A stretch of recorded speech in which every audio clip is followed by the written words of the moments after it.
Hello and welcome to hobby vlog number 69. This hobby vlog is in memory of my father, and I've just poured myself a very nice glass of whiskey. This is a Royal Lager, which is a bottle I bought about 18 years ago, and I think this is probably the last that I'll drink it. It was 2 years ago tomorrow as I'm filming this, yesterday as you're watching this, when unfortunately they had to turn off his life support. And miss him every day, and it's a tragedy. But life does go on. But I do remember him, and I want other people to remember him, which is why I'm opening the video like this. I do hope you enjoy the video. It's not all doom and gloom. Life goes on, and it must go on, and that's what this week has been about. So I said last week that it probably wasn't going to be very much of a hobby week, but I shouldn't have said that with so many deadlines so close. So this week I have actually got quite a lot of hobbying done, and I haven't actually looked at that software that I need to work on at all. So that is now going to have to be next week, because that is now getting quite urgent. But I've completed a fair few things. It's been a really, really good week. I've got a lot done, and I think maybe even there might be some pictures of the build for the Tabletop Dungeoneers at the end of this video. So stick around for that if you're interested. I'll stop rambling now. I'm going to drink my whiskey, I'm going to do a bit of editing, and I'm going to think about my father. And I encourage all of you to think about your fathers and your family, because ultimately they are the most important thing.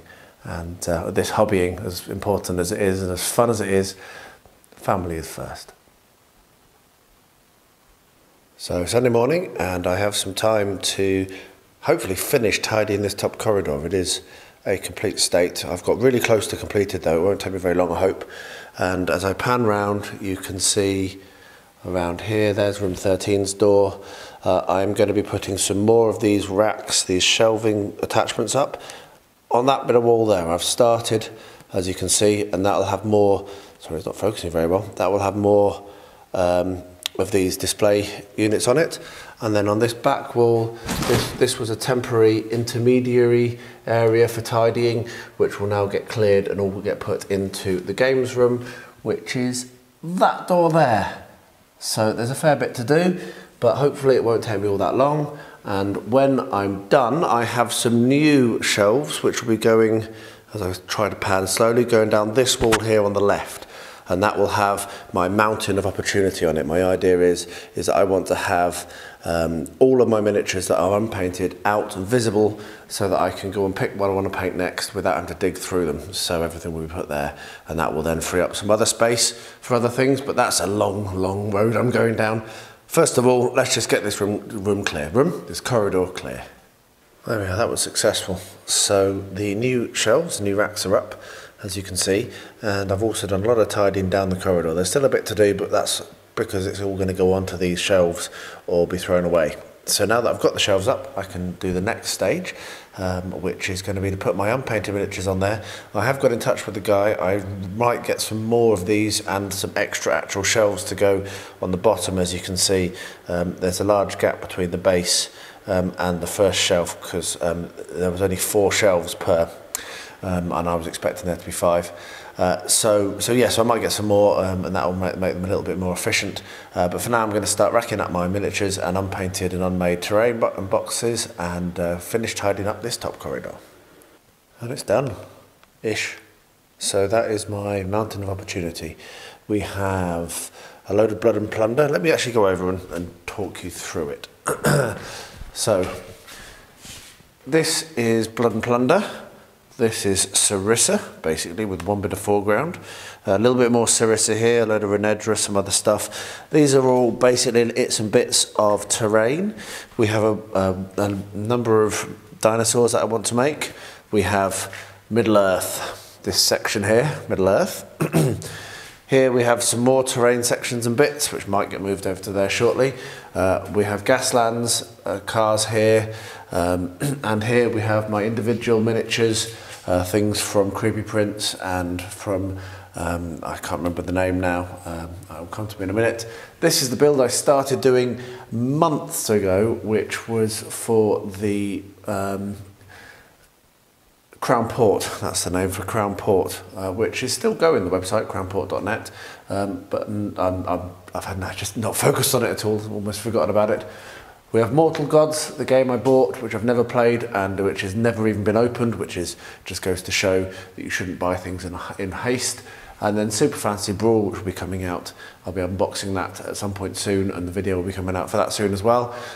So yeah, it's just a lot of stuff, isn't it? Yeah, and there's more coming. But it's nice to have it out. I can see what I've got now. All of this was put inside cupboards and you couldn't really see what you've got. Now I'm going to be able to go and say, right, I want to paint up, I don't know, whatever I want to paint up. Felwargs, right, there they are. Or the Dark Lord Sauron, there he is. Twilight Ring Wraiths. Yeah, there's a lot of stuff. So yeah, that's really cool.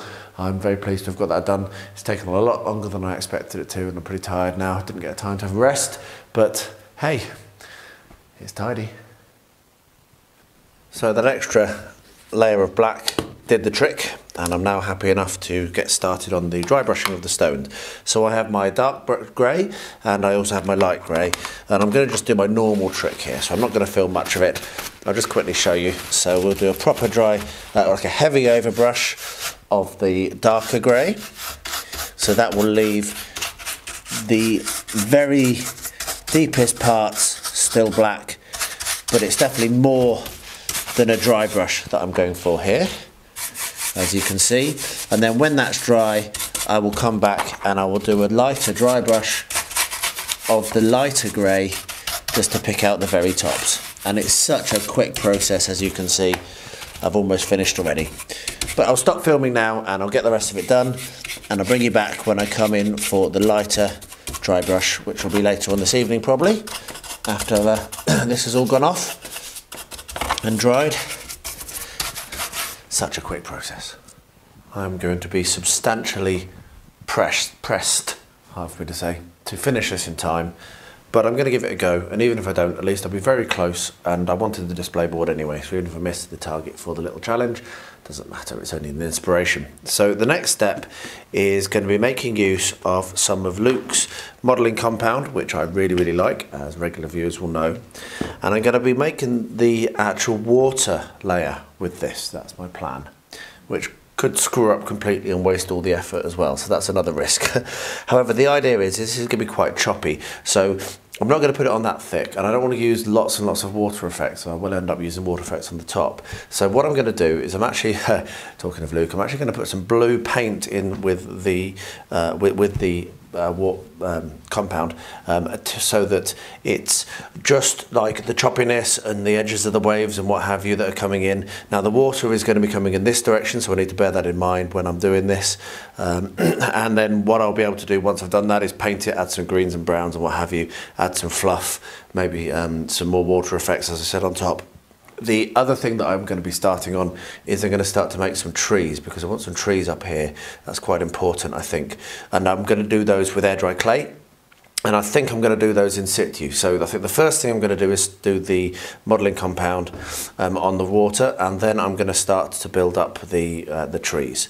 So I won't run the camera for all of it. I might do a little bit of the time lapse, but yeah, I might focus in a little bit on how I'm going to do the actual structure and the contours, but mainly it is just going to be me guessing, because this is a new technique for me. I've no idea if it's going to work. So we're going to mix this compound up and then get started. So I will zoom the camera in, put some music on, and we can see how this goes.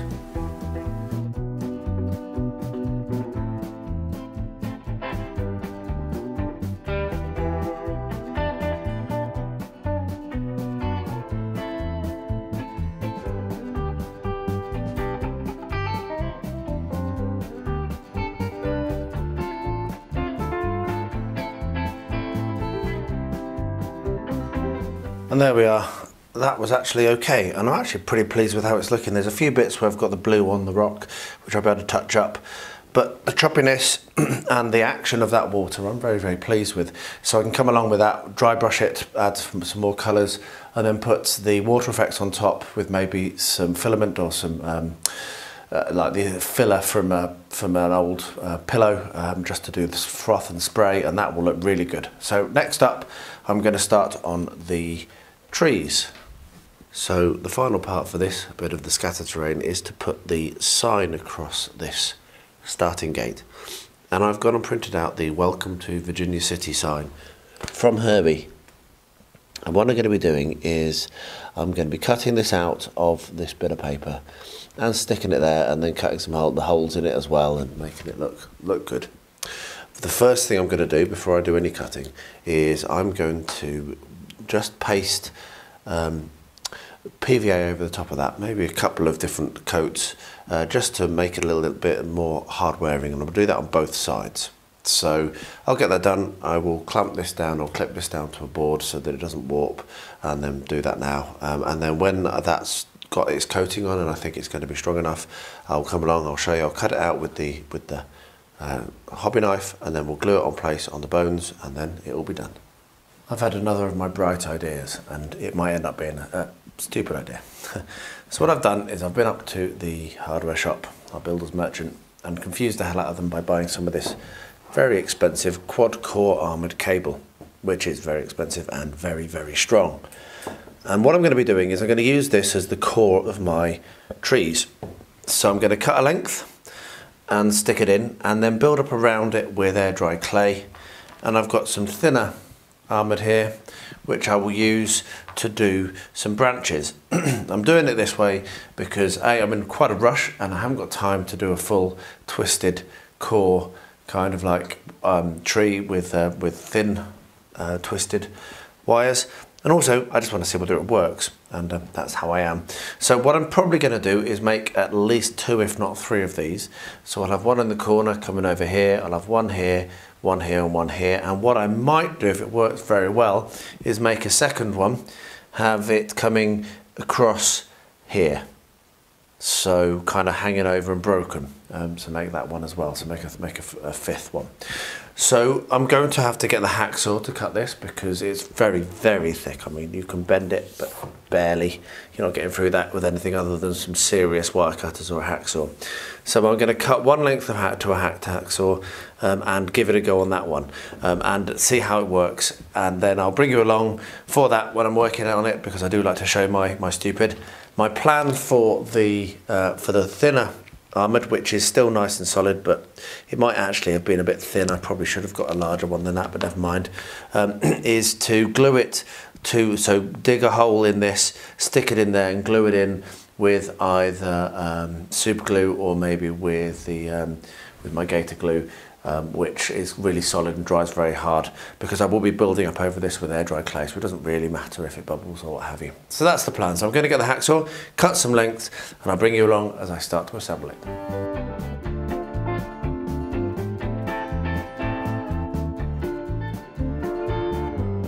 So that cut out pretty successfully.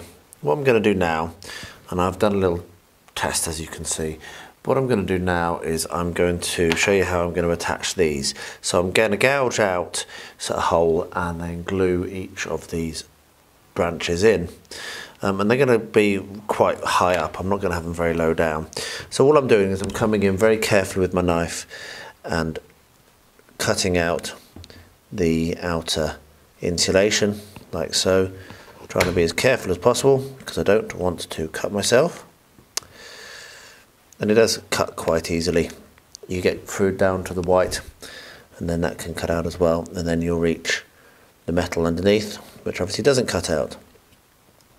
And with that little hole dug, you will then have a space where you can put your branch. This may or may not look very good, but it's worth a try. So that's what I'm going to do. I'm going to have maybe 2 or 3 branches. I've got one here, I'll have one here. I might do like, I've kind of done those a little bit opposite each other to make it a bit odd. I might have one kind of a little lower down here, and then that'll probably be enough. For the top, I'm just going to have to like wing it, I think. The problem I've got with this is it's very hard for it to taper off. So I might just have it so that the tree cuts off because it goes out of shot. So it's a bit kind of like, you know, odd, but that's also good. You know, the river cuts off just in shot here. The river cuts off here, it doesn't continue, so why can't the trees cut off? So I'm going to do that, and I'll bring you back when I come to the gluing. What I'm now going to do is I'm now going to glue these in place. So I've just done a little bit of a test. What I've done is I've put some gator glue inside the hole, and I'm shoving this branch in like so. This is a test, so I've got some ideas about how I might wrap wire around the other ones to hold them a little bit more steadily so that I can do more than one at once. But this is a test, so I'm just going to leave it like that, make sure that it will actually adhere and glue properly. I might get a clamp on that as well just to hold it in a little bit, but I'm just like testing live, which is how I rock. So obviously I don't actually have a real idea of how this is going to work. So we'll see if that works, and I'll bring you back when I come to the next step, which will be whether it's worked or not. So here is my tree made with the armoured cable, and it has been a relative success. However, I am going to bail on it for this project. I'm not going to rush myself on that. I think it's going to take time, and I think I'm going to need to think about it a bit more in terms of how I'm going to do the structure, but the actual concept is strong, so I'm happy that I've given it a go. So what I've done is I've gone away, and these are trees or things that I've picked up from outside, which are going to be they're good structures for trees, and so I'm just going to make use of these. So I've got a couple there. I've got a lovely gnarled old kind of like stump which I might try and put somewhere, and then here I've got this I've had for ages waiting for the right opportunity, and I think this is the right opportunity. So what I'm going to do is I'm going to basically flock up and stick these in, and I think that is going to give me the tree structure that I'm looking for this board. I think maybe that one might go there and this one might come here, and then we'll have that coming across, and I might find another smaller one over there. And I think that's going to be perfectly sufficient. So what I'm going to do is I'm going to put these in place and put a root structure in using the air dry clay, as I suggested I would do, and then I will be looking at building up the rest of the greenery, and also I'm going to need to do the bases on the dwarves. So I'm going to come along now. If I get time during the work today, if I get 5 minutes at my desk waiting, I'll just stick these all onto the bases and then start on the water effects. I'm not far off finished. There's still a chance I can achieve this. I wouldn't have achieved it if I'd kept going with my experiment.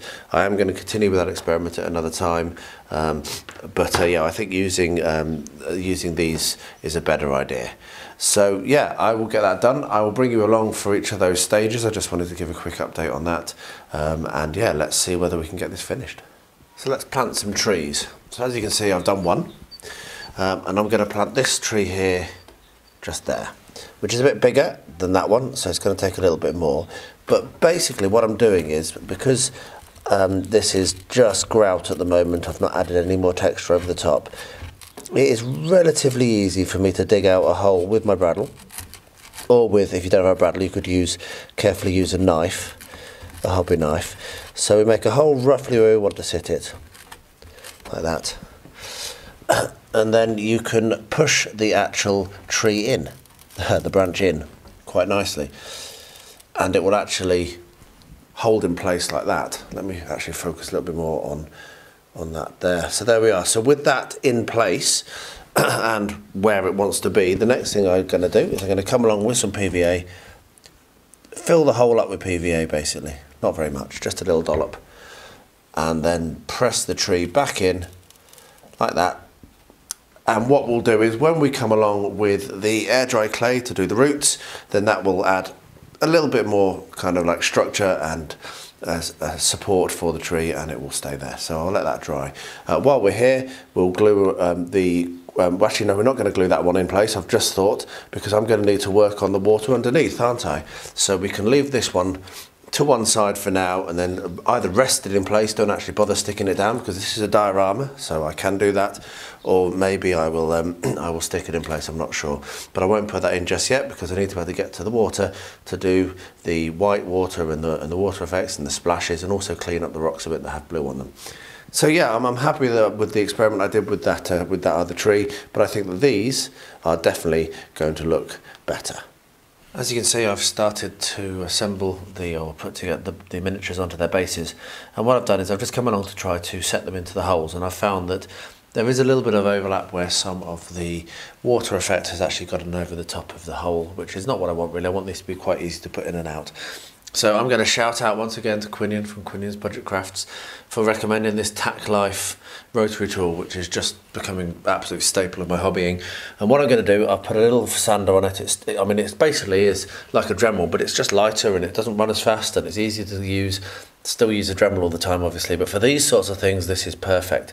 So I will mute it and you can watch, or I'll turn the sound down, you can watch. It's a bit noisy, but I'm just going to come along and I'm going to sand back where the basically paper has gotten over the top of the holes.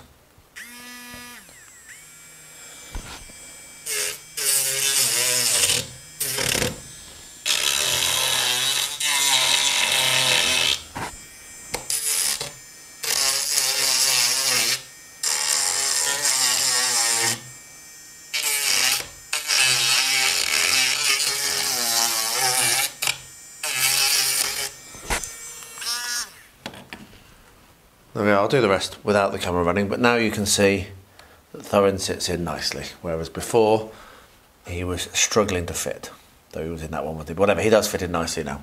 So I'm going to get the rest of them just quickly sanded out, and then I'll run the hoover over the top to get the dust. And yeah, very, very pleased. I'm going to be, I've just to say about the bases, what I've done is I've just spray painted them, I've primed them with an aerosol, and then I've just spray painted them with like a light blue and then a turquoise. That's it, because I'm going to be doing some water effects on them. So yes, I'll bring you along for that as well, show you how I'm going to base them. These are now dry enough, so what I'm going to do is I'm going to come along and I'm just going to build up a little bit around the base. And I might do some extra wooden bits eventually, which might be like the roots. So I might actually come along, go and pick some more of this wood or pick some out of the dried wood that I've got, and press it into the top of this. But the idea for this will be is I'll be coming along and I'll paint this to be brown. So I say this all the time when I'm using air dry clay. Air dry clay is not adhesive, so you do need to put a base of PVA down underneath it if you want it to stick to whatever you're pressing it onto. And all I'm going to do is very simply just to give it a little bit more support. I'm just going to come in and press in around the base like this, just so I've got a little mound. You can see it is moving, so when that's dried, that will be much, much more secure. There we are. Okay, so I will do that on all the trees, and then I will bring you back for the next step when that's dried, which will be to start doing the flocking and building up the making the trees actually have some greenery on them. So there's a couple of things to do next on this. One of them is to work on the water, but the other one is to touch up where the grout has gone a bit off, like on these rocks. Now that does mean that I'm going to have to come back in with the dry brush again, but that's okay. It's not going to take too long to do that. And the main thing that I'm going to want to do with this is paint over where I've done the air dry clay. So I'm going to get that done now, and then when that's done I'm going to start working on the water, which is the next thing to do.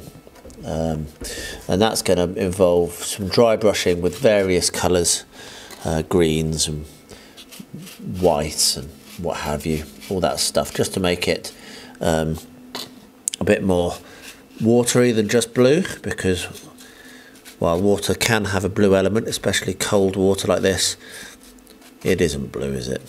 So we need to touch that up. So I'm going to have to come back with the dry brush after this, which I won't bother filming because it's going to be the same thing. But mainly what we're going to do is we're going to put this texture around the base. And this is building on a learning but from my lake build, that the best way to transition from rock, which is dry brushed with black and greys, to dirt, is to not attempt to add a different texture, but just continue dry brushing, and it really, really does look nice. So I will dry brush all this the same, blacks, and get it down to grey, and then I'll come along with the brown and I'll bring in the brown and the dirt element on top of the black, and then it will really blend and it looks really, really nice, and that's a better way of doing it.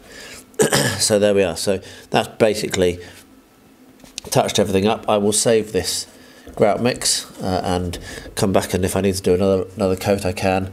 But yeah, so I'll let that go off and we'll have a look and see what we need to do to make the water look more realistic. And let's see if we can't totally ruin this, or try to avoid totally ruining this. So what I've done, as you can probably see over on this corner, is I've got my little plate for mixing on, and what I'm going to be doing is I'm going to be making up a couple of different tones of light green and light blues, go into white, and then I'm going to come along with a different brush to this one that I'm mixing with, and I'm going to pick these up and dry brush them in. So that's the idea. So we're just going to make some interesting tones, getting stronger blues over here, stronger greens over here, and go to pure white at one end, and that's going to be put down onto the water. So I'll pop some music on and you can watch as I go.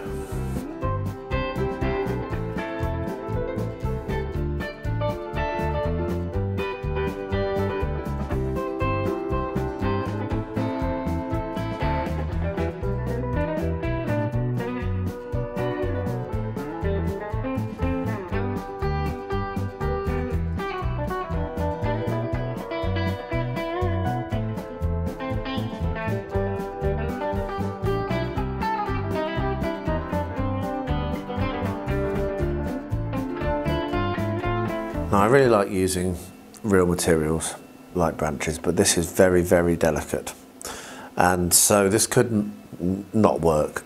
So what I'm doing, I just want to play around.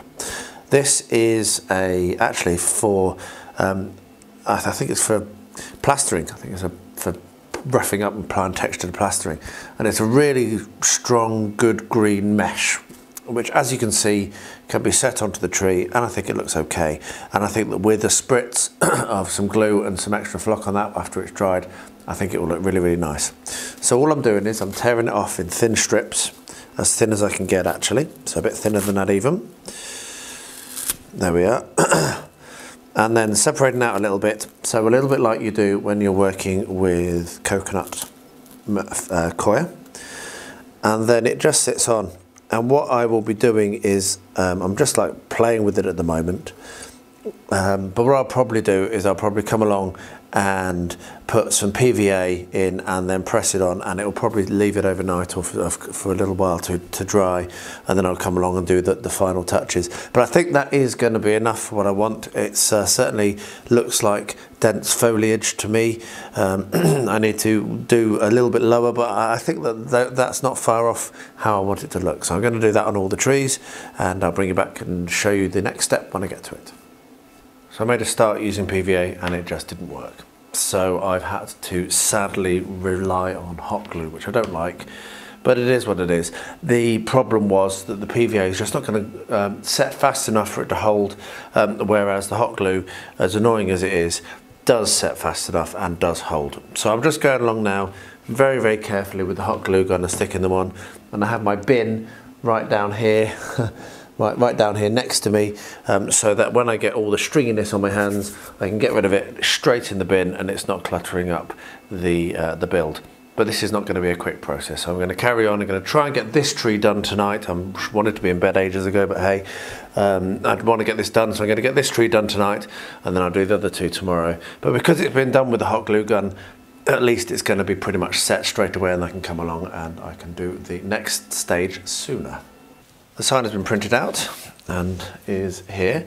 It looks okay, I'm happy enough with it. What I'm going to do is I'm actually going to hot glue this onto these uprights, because I don't think that any other type of glue is actually going to really make a good enough bond. So I'll put a couple of blobs of hot glue on. I really, really, really don't like hot glue. And then I'll come along and I'll press it on. It's a bit fiddly to film, apologies for the arm across, but there we are, now you can see. Welcome to Virginia City. So that's the starting gate. That could be the end of the build. However, I do have my 3D printer running. I am trying to get another element, so you'll know when I do, when you watch this video, whether I have managed to get another element or not. But at least for now, the original plan is complete. So I've done the other two trees, and I thought I'd quickly show you the technique that I've developed for doing this. So I've got my hot glue gun here, and what I'm doing is I'm tearing up the green material which I showed you, which is running out, but that's fine because I'm almost done.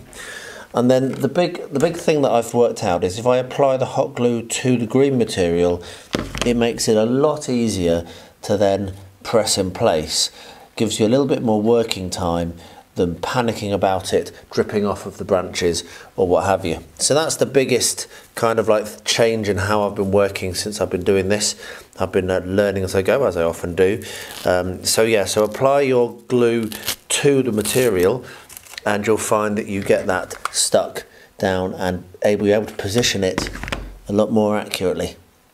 So literally all I'm doing is coming along and doing that, and it's working really, really well. So I'll finish this tree up and then I'll show you what it looks like, and then we're going to be on to doing the groundwork, I think. Next up for this, I'm going to come along and do the dry brushing so that I can start to do the flocking. I'm a little bit behind actually. It's looking less likely that I'll finish this on time for various reasons. But anyway, what I'm going to do is I'm going to come along with my brown and just dry brush in around where I want it to be. Simple as that.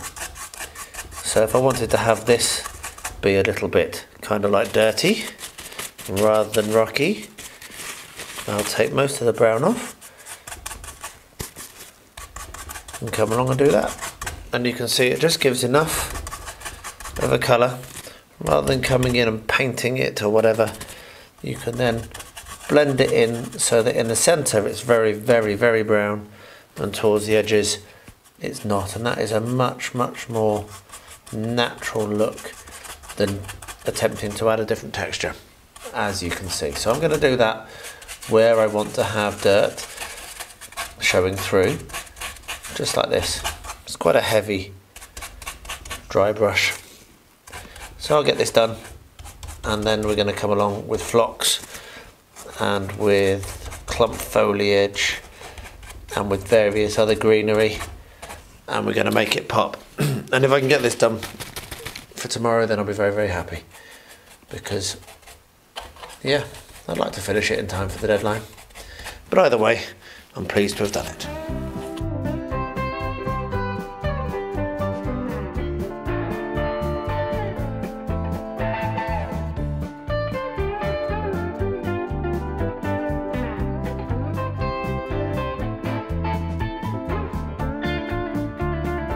For the dwarves on their bases, I'm going for quite a simple basing technique. I have some Liquitex gloss gel here, which we didn't focus on, sorry about that. It is Liquitex gloss gel, and what I'm going to do is I'm just going to do a kind of wavy pattern on the base. I was thinking about putting some other resiny type things on, but I just think it's going to overwhelm the miniatures if I do too much. So I think this slightly less overwhelming basing technique is what I think is going to look best for them. And hopefully I'm right. So I'll apply this to all of the bases, and then when it's dry I'll come in with a little dry brush just to bring out the peaks, and then that should do it, and it shouldn't take me very long to do that at all. So yeah, I'm going to put this on all of the bases and let it dry. So now we come to dressing the build, and I have a load of stuff just in front of this that you can see now. So we have a load of tufts, we have some clump foliage, both stuff I've bought from Luke, Geek Gaming, and also some homemade stuff. In the back here I've got the Easter scenery stuff.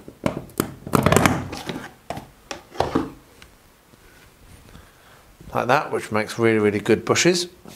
I also have some more of the foliage that I used on the tree, so I don't think I'm going to use that. I have more like scrubbing brushes type things which I can use as well to do bushes, and I've got a bunch of clumps here, and I've got some little flowering bushes which just push into the XPS, and I will then be able to glue them in place or not. It is a diorama, it doesn't need to be as tough as anything. I also have some tree canopy foliage sheets from Luke, which is basically reindeer moss, which I can use if I want to. And finally, if I really want, if I really want to, I can get the static grass out, but I'm not going to, I don't think. I'm going to just make use of these tufts. So I'm not going to run the camera for this because I'm going to be moving around all over the place, and it's just going to be a very messy process, and it won't be very easy to keep in shot. But I will bring you back when it's finished so you can see what it looks like. There we are. I think I'm happy with that. I've ummed and ahed over this front left shelf. I left it bare. Angela said it needed a bit of green, which I agreed. I don't know whether I've got a bit over the top, and I might pull some of that off, as you see. Just put it on elsewhere.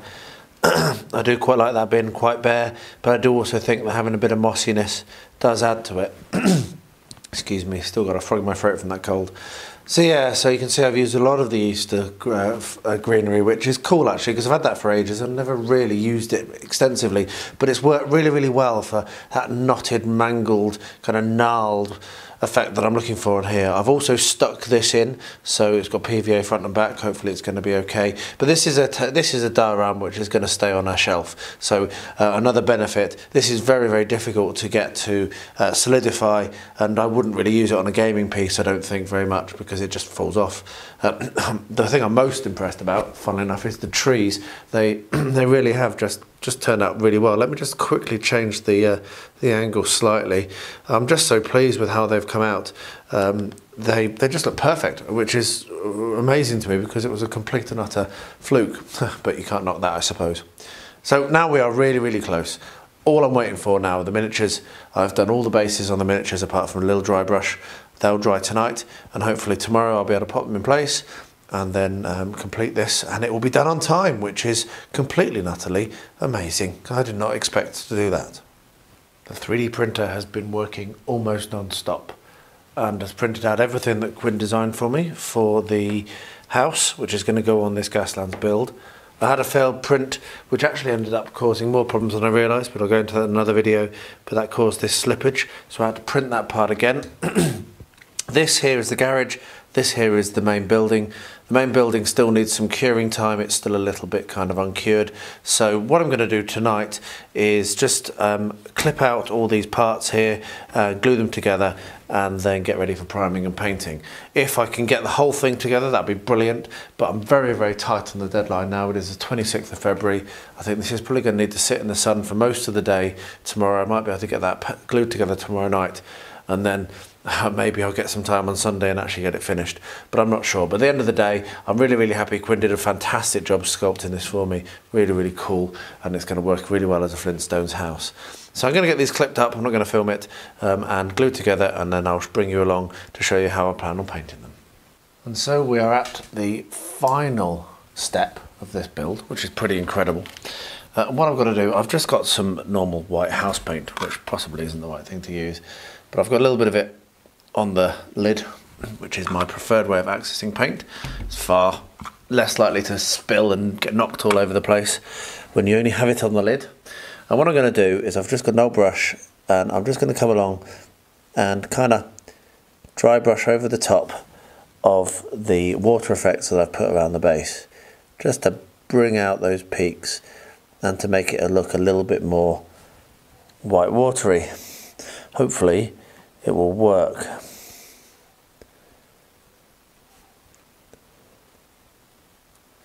There we are.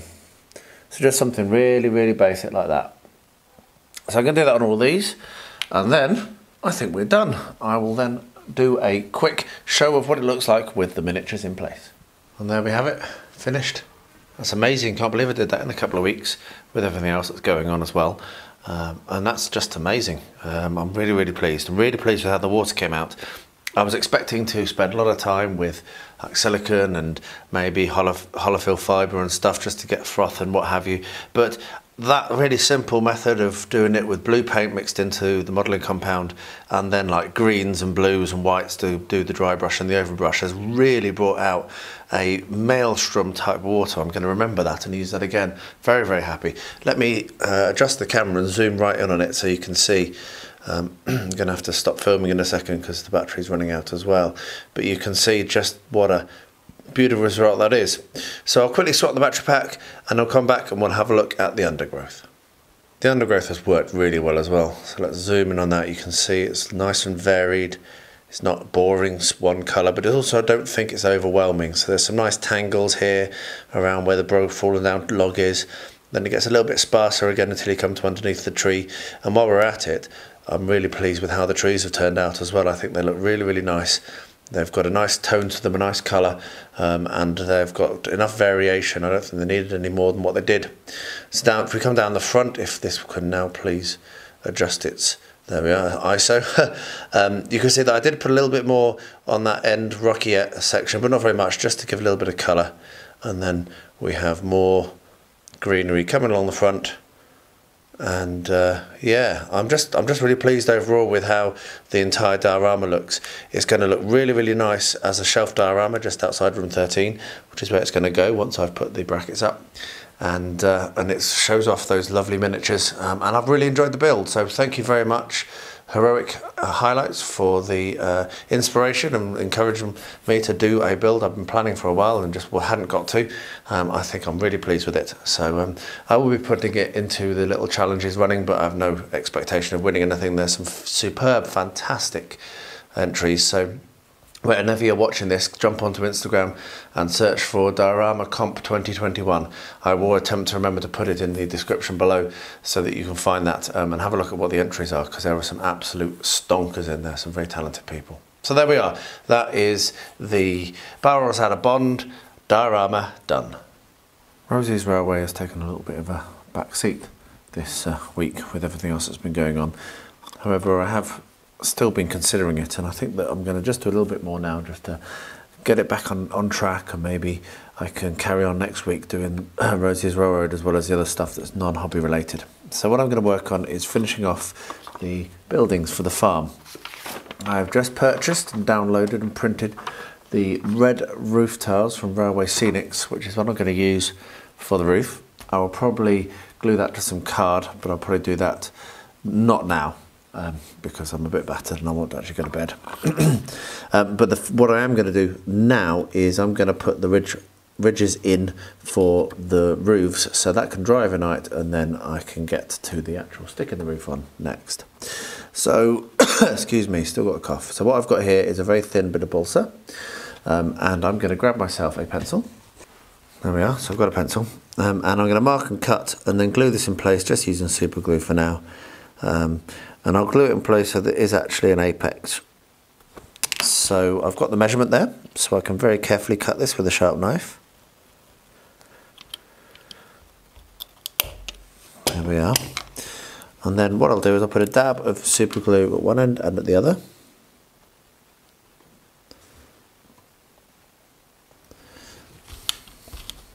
And then set it in place. And like I say, I want to make sure that it is actually doing an apex thing. I've actually managed to cut that a little bit short. Bit frustrating.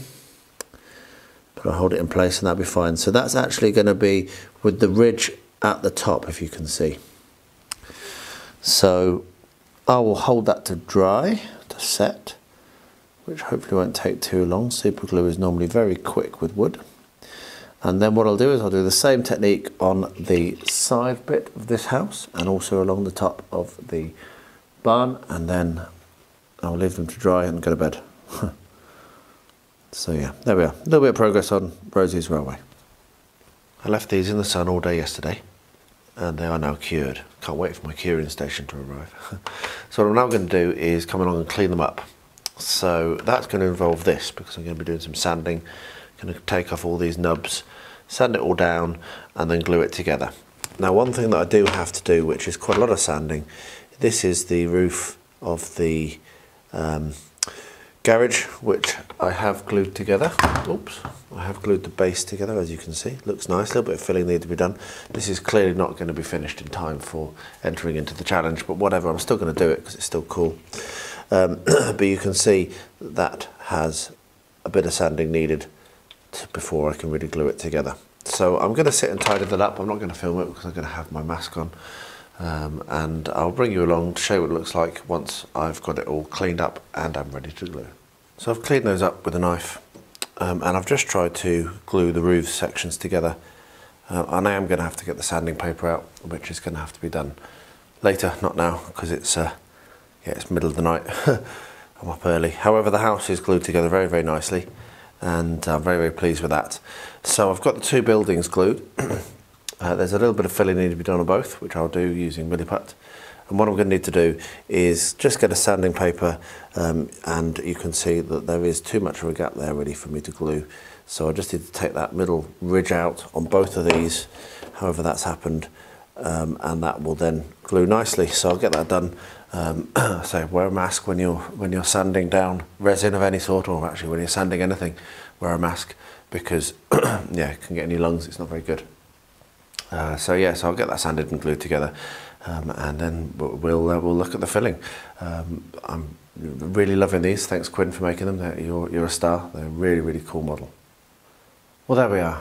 That's it, done. It's been a tough old weekend. I haven't actually done very much hobbying at all since I started editing this vlog. Normally I would get a whole bunch done between that intro and the outro, but I've just done very little. It's been tough, but we've got through it, and hopefully onwards and upwards now. I hope you've enjoyed the video. Do let me know in the comments below if you have. I always read and reply to every single one of them, and yeah, I look forward to seeing you next week in the vlog.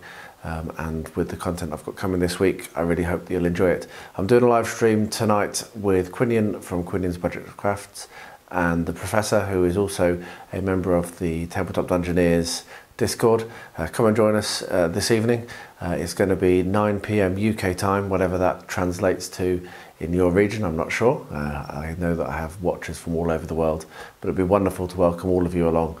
We're going to have great fun chatting and hobbying, so I do look forward to seeing you all there. And yeah, I will now wrap up as I always do by saying, please stay healthy, stay safe, and stay well.